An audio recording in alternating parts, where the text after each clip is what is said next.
Hi! This is what I'm doing to keep the dog quiet. If you throw it up in the air, he'll jump for it.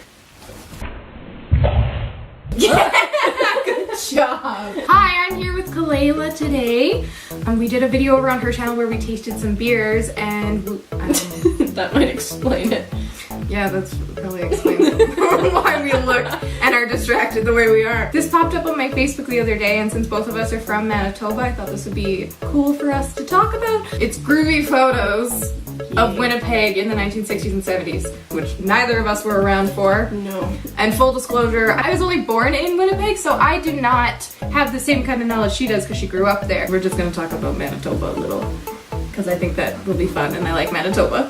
Yeah, man. Yes. Do you know those areas? I know its buildings. So far, not groovy. Not really. I mean, it's like a river. What area did you live in? People from Winnipeg would know this. I don't. I lived in Transcona, and then I lived in the Maples for a little while, and I lived in a small town outside of Winnipeg called Toulon. I was born in Winnipeg, moved to Pinawa, and we had this little blue house at the end of a cul-de-sac. I know all about small town Manitoba for sure. But that picture's boring. So yeah.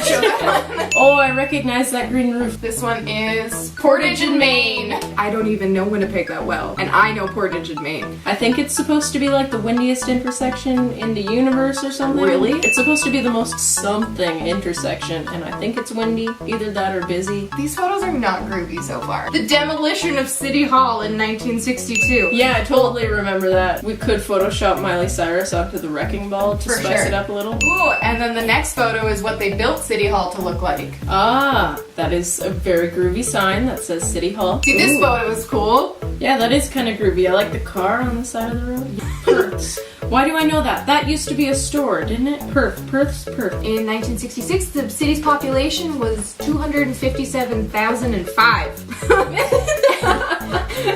Very specifically 5. They can round down. And today it is 663,615. Wow. Oh my gosh. Oh, this one's great. Winnipeg blizzard. Of 1966. It was so bad that all the buses in the city stopped running and healthcare workers could only get to work via snowmobile. That's the most Canadian thing I've ever heard. Oh, here's Portage in Maine in 1962. Ooh, working a different angle. Wow. There's a big Coca-Cola sign. It says 1962 on the thing and then it says 1972. Typos. Ooh. Now we're getting groovy. It's lit. So this is Portage looking east. In 1969. Heyo. Ooh.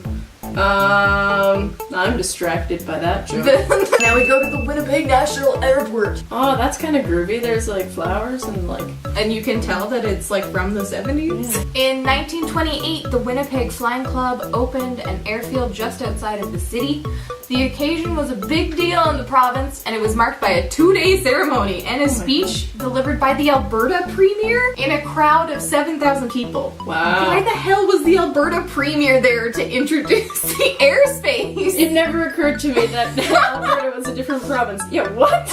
In 2006, the airport was renamed the Winnipeg James Armstrong Richardson International Airport. That's a mouthful, yeah. To honor James Armstrong Richardson, a businessman, cabinet minister under Pierre Trudeau, and a pilot in the Royal Canadian Air Force. Okay, that makes more sense. But it is a really that's a long title. Looking east along Grant Avenue. Do you know Grant Avenue? No. No. Familiar? But those cars look pretty groovy. The cars are great. Those are total 1970s cars, but I think it's 1967. Oh, well. 1560 Main Street, 1965. Perth's! Hey! Perth is there again! Perth's Dry Cleaners!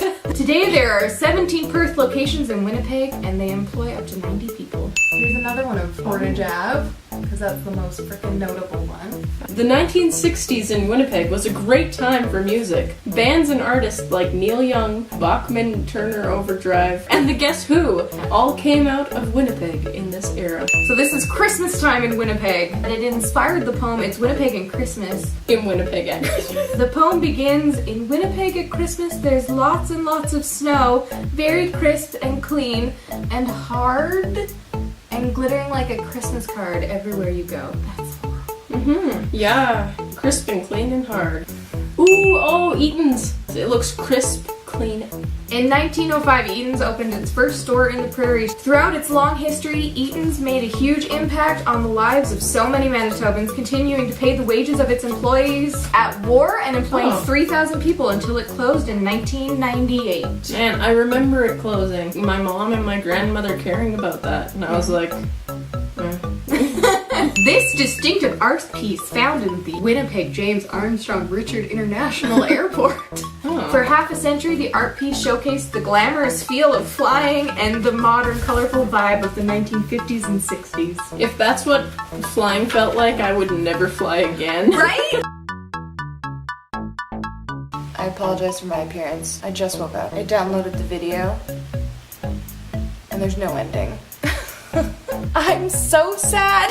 Kelela's channel is Beauty by Kelela, but she doesn't just do beauty, she also has Crazy Talks, where she talks about mental health and the stigma and all those certain things that are not super fun to talk about. I mean, we just did a beer review over there, so you can go to her channel, Beauty by Kelela, and watch that one over there. If you want to give it a thumbs up, I would be happy.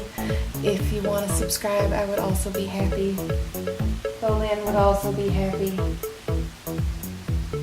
Thanks for watching. Bye.